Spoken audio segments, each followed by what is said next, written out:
Hi friends, இந்த வீடியோல நம்ம என்ன பார்க்க போறோம் அப்படினு பாத்தீங்கன்னா போஸ்ட் ஆபீஸ் ரெக்யர்மென்ட் GDS ல இருந்து வேலை வாய்ப்பு கொடுத்திருக்காங்க. என்னென்ன போஸ்டிங்னு பாத்தீங்கன்னா BBM அதாவது பிரான்ச் போஸ்ட் மாஸ்டரும் ABBM அதாவது அசிஸ்டன்ட் பிரான்ச் போஸ்ட் மாஸ்டரும் ரெண்டு வேகன்சி வந்து கொடுத்திருக்காங்க. சரிங்களா? இதுக்கு வந்து என்ன குவாலிஃபிகேஷன் அப்படினு பாத்தீங்கன்னா 10th பாஸ்.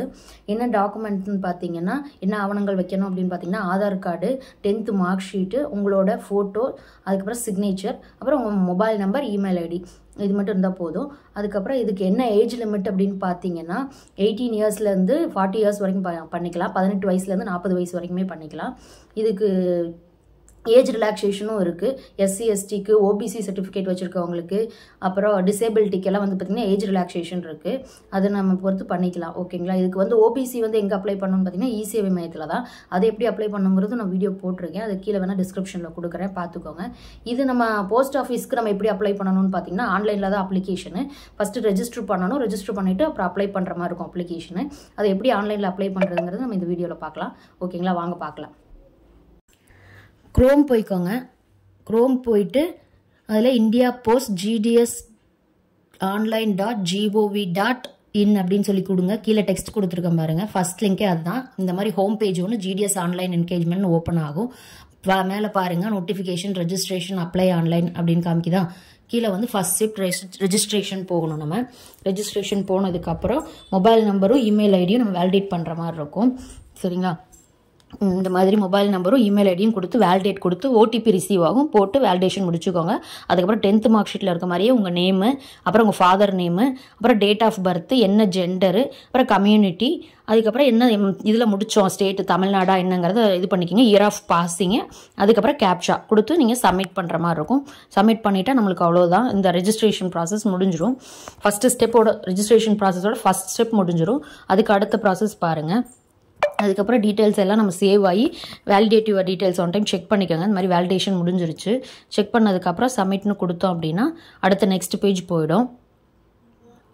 முடிஞ்சிருச்சு பார்த்தீங்கன்னா ஃபஸ்ட் ஸ்டேஜ் முடிஞ்சிருச்சுன்னு காமிக்குதா. ஓகேன்னு கொடுத்தோம்னா நெக்ஸ்ட் ஸ்டேஜ் போகும். நெக்ஸ்ட் ஸ்டேஜில் என்னென்ன பண்ணுற மாதிரி இருக்கும்னு பார்த்தீங்கன்னா ஆதார் நம்பர் கொடுக்குற மாதிரி இருக்கும். டிசேபிலிட்டி இருந்தால் டிசேபிலிட்டி கொடுக்கணும், இல்லைனா ஓகே. என்ன லாங்குவேஜ் நம்ம வந்து 10th படித்தோங்கிறது, அப்புறம் நீங்கள் இப்போ எம்ப்ளாயா இல்லையா அப்படிங்கிறது. எம்ப்ளாயா இருந்தால் NOC வைக்கணும், அன்எம்ப்ளாயின்னு தேவையில்லை. அதுக்கப்புறம் உங்கள் ஃபோட்டோ, சிக்னேச்சர் வந்து பார்த்திங்கன்னா அப்லோட் பண்ணுற மாதிரி இருக்கும். அப்லோட் பண்ணிட்டா இந்த ஸ்டெப்பும் முடிஞ்சிருச்சு. பார்த்துங்க என்ன லாங்குவேஜ் முடிச்சிங்கன்னு செலக்ட் பண்ணுறேன். இங்கிலீஷா தமிழா அப்படிங்கிறத நீங்கள் போட்டுக்கோங்க. அதுக்கப்புறம் ஃபோட்டோவும் இதையும் நீங்கள் வந்து அப்லோட் பண்ணிடுங்க. அது சைஸு அப்லோட் ஃபோட்டோவுக்கு வந்து சைஸ் இங்கேயே சைடில் கொடுத்துருக்காங்க பாருங்கள். அதுக்கு தகுந்த நீங்கள் எடுத்துக்கோங்க. 50 KBக்குள்ளே தான் இருக்கணும். சரிங்களா? பண்ணிவிட்டு சப்மிட்னு கொடுத்தீங்க அப்படின்னா இந்த டீட்டெயில்ஸும் முடிஞ்சிருச்சு. இது ப்ரிவ்யூ காமிக்குது பாருங்கள். ஒரு டைம் செக் பண்ணிக்கோங்க. செக் பண்ணிவிட்டு சப்மிட் கொடுத்துருங்க. சப்மிட் கொடுத்தீங்கன்னா அப்புறம் நம்மளோட ரெஜிஸ்ட்ரேஷன் முடிஞ்சு ரெஜிஸ்ட்ரேஷன் நம்பர் இந்த இடத்துல வந்துடும் கீழே. ரெஜிஸ்ட்ரேஷன் சக்ஸஸ்ஃபுல்னு அப்புறம் கண்டினியூ டு அப்ளை அப்படின்னு சொல்லி கொடுங்க. கொடுத்தீங்க அப்படின்னா நெக்ஸ்ட் பேஜுக்கு ஆட்டோமேட்டிக்காக போயிடும். இந்த மாதிரி பார்த்தீங்களா ரெஜிஸ்ட்ரேஷன் நம்பரும் சர்க்கிள் அப்ளைங் ஃபார்னு கேட்குதா. ரெஜிஸ்ட்ரேஷன் நம்பர் ஆட்டோமேட்டிக்காக ஃபெச் ஆயிரும். நீங்கள் என்ன சர்க்கிள் அதாவது ஸ்டேட் என்ன தமிழ்நாடு அந்த மாதிரி செலக்ட் பண்ணி கண்டினியூ கொடுத்தீங்கன்னா அடுத்த ஸ்டெப் போகும். OTP கேட்கும். OTP ரெஜிஸ்டர் மொபைல் நம்பருக்கு OTP வந்திருக்கும். அந்த OTPயை கொடுத்து கேப்சா கொடுத்து நெக்ஸ்ட் போங்க.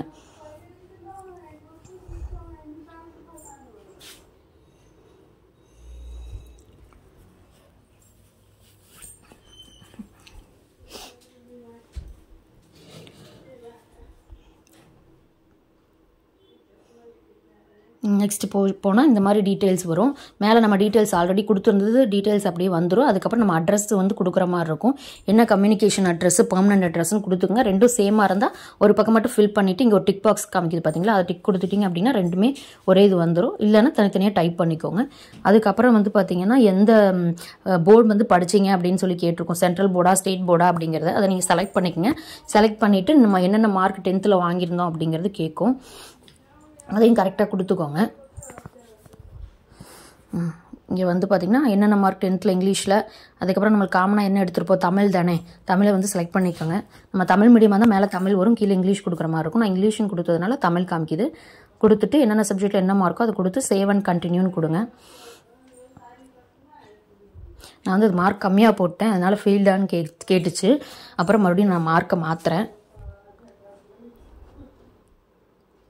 சேவ் அண்ட் கண்டினியூன்னு கொடுத்ததுக்கப்புறம் நெக்ஸ்ட் பேஜ் போயிடும். அதில் வந்து பார்த்திங்கன்னா நம்ம வந்து சர்க்கிள் வந்து தமிழ்நாடுன்னு கொடுத்துருக்கோம் அப்படின்னா என்ன டிவிஷன் அடுத்து வேணுங்கிறது கேட்கும். நீங்கள் உங்களுக்கு என்ன டிவிஷனோ அதை கொடுத்துக்கோங்க, அதாவது என்ன டிஸ்ட்ரிக் அப்படிங்கிறத அதை கொடுத்துக்கோங்க. கொடுத்துட்டு இங்கே டிக் மார்க் கொடுத்து நெக்ஸ்ட்டு போகணும். நெக்ஸ்ட் போனால் இந்த மாதிரி பாக்ஸ் வந்து அப்பியர் ஆகும். இந்த பாக்ஸில் வந்து பார்த்திங்கன்னா எந்தெந்த ஏரியாவில் என்னென்ன போஸ்ட் வந்து அவைலபிள் இருக்குது அப்படின்னு காமிச்சிருக்கு. அதில் வந்து நம்ம வந்து ப்ரிஃபரன்ஸ் கொடுக்குற மாதிரி இருக்கும். உங்களுக்கு எந்தெந்த ஏரியா வேணுமோ அதை ப்ரிஃபரன்ஸ் கொடுத்துக்கோங்க. ஆனால் இதில் வந்து பார்த்திங்கன்னா ஒரு ப்ரிஃபரன்ஸாவது கொடுத்தா தான் நெக்ஸ்ட் பேஜ் போகும், இல்லாட்டி போகாது. அது போக வந்து பார்த்திங்கன்னா ஒரு போஸ்ட்டுக்கு ஒன்று தான் கொடுக்க முடியும். ஏபிபிஎம் அதாவது அசிஸ்டன்ட் இதுக்கே நான் 2 கொடுத்தீங்க அப்படின்னா அதை எடுத்துக்காது, என்னோடதுலேயே காமிக்கும், பார்த்துக்குங்க. அதனால் ஏதோ ஒன்று தான் கொடுக்குற மாதிரி இருக்கும்.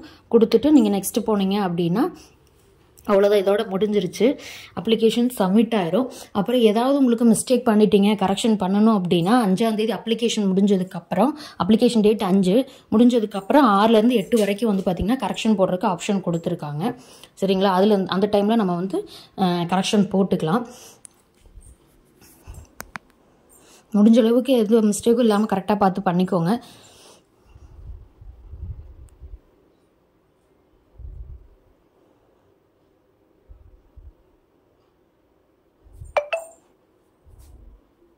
இதோ காமிக்கிது பார்த்தீங்களா, மல்டிபிள் இது ஒரே போஸ்ட்டுக்கு செலக்ட் பண்ணியிருக்கேன்னு சொல்லவும் அந்த மாதிரி காமிக்கிது. அதுக்கப்புறம் போய் மாற்றி நான் எடுத்துட்டேன்.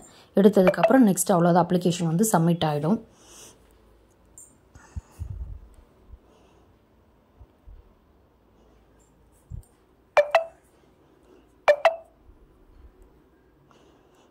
சேவ் அண்ட் ப்ரொசீட்னு கொடுத்துட்டா அவ்வளோதான். அப்ளிகேஷன் சப்மிட்டட் சக்ஸஸ்ஃபுல்லின்னு வந்துருச்சுங்களா? வந்ததுக்கப்புறம் இந்த மாதிரி பிரிண்ட் வந்துடும். அப்ளிகேஷன் அப்புறம் பிரிண்ட் எடுத்துக்கோங்க. கரெக்ஷன் இருந்தால் அந்த நான் சொன்ன டேட்டில் பண்ணிக்கோங்க. தேங்க்யூ.